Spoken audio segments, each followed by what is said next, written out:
Hi, this is Morgan. We're going to do, first look is going to be pretty in pink, which of course is redundant using her as a model, but we're going to do it anyway. So we're going to do eyes first. I always suggest we do eyes first, only because you're always going to make a little bit of a spill when you're doing your eye makeup, and so it's good to get the eyes done first and then move into doing foundation and things like that. So with this look, I'm using a cool taupe color for her eyebrow because I don't want it to look too warm, too red. So I'm using it's actually an eyeshadow and it's a taupe shade. And you notice her brow is a little bit, just a little bit patchy. So what I'm doing is I'm actually selecting where I'm filling in. So I'm filling in the beginning. I don't do too much here, and then I work on the high part of her eyebrow out here to provide that lift, which is what we always want. A little bit more of a push up, just like that, because I want to fill in a little bit. Still a little bit patchy right there, so I'm going to grab just a little bit more color to get a nice clean arch. Oh, that looks perfect. Great. So next we're going to do a little bit of eyeshadow base before we do the eyeshadows.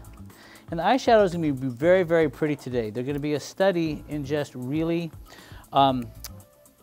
really close complementary colors. So here's my eyeshadow base. I'm using a concealer brush and I'm blending this gently over her eyelid. Back and forth. She doesn't require a lot. Remember, well, for me as a makeup artist, I work on lots of different faces. So depending on the person I'm working on, it matters how much product I'm going to use. So even for yourself, if you places where you need more, use more. Places where you need less, use less. But don't try to do everything at 10. Try to just adjust to your own coloring. See how that beautifully brightens up her eye? Perfect. Let's do some gorgeous eyeshadow. I'm going to do the 1, 2, 3 application of makeup today, which means a ball of the eye, crease, and then brow bone. So on the ball of the eye, I've chosen, got a little bit of pink to it, close please, and a fair amount of shimmer. And we're going to set that onto her eyeball, the lid of the eye, pressing, pressing, pressing. And you see that soft glow that's coming up? Super, super pretty. I'm going to take that right up to her crease and no higher. Press, press, press. And if you have trouble getting that shadow all the way down to your lashes, hold your brush upside down and push the brush in that way. And then you get that gorgeous effect. Now, the same color that I used in her eyebrow, I'm now going to use in her crease. So from the nose, past the outer corner of the eye, that's where I'm going to start with my contour color. I'm going to gently brush this color in across her crease. So I'm only brushing in to establish shape like this. Open, please.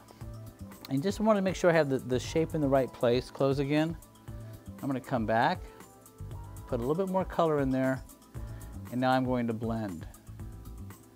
And I'm creating a really soft looking contour to her eye. Now the reason I'm going so soft is she has light skin, light hair, medium light eyes. I don't need a high intensity to create a nice contour shape on her. This is a very neutral light color, and you can see how it really, open please, how it really creates a nice soft caress on her bone, opens up her eyes. You also notice she has a fair amount of brow bone, so it's okay to let that brush sneak up on the bone a little bit to diminish the appearance of her eyebrow bone just a touch. Now to soften her eyebrow, I'm going to use a matte color on her brow bone that is just a shade deeper than her skin tone. You see that? And you see how that matte takes away any shine on her brow bone? So it softens that down. So right now all the shine is right here on the ball, on the lid of her eye. Everything else is nice and soft. Open please. Super pretty. I know it seems like a really simple look, but by getting the intensity right, we really bring her eyes out in just the right amount. I think I'm going to go with a black brown for her eyeliner today, as soon as I find it. And here it is. And we'll use a gel liner. So look down towards the floor, please. And the first thing I'm going to do is I'm going to sneak a little bit of this up underneath her eye. She's got really jamming going on lashes, and they grow really close to her eyelid. So I really don't need to use a lot of her a lot of liner underneath her eye. Now I'm going to line on top. Close, please. I'm going to just wiggle the tip of my brush between her lashes. So my goal here is to make her lashes look thicker.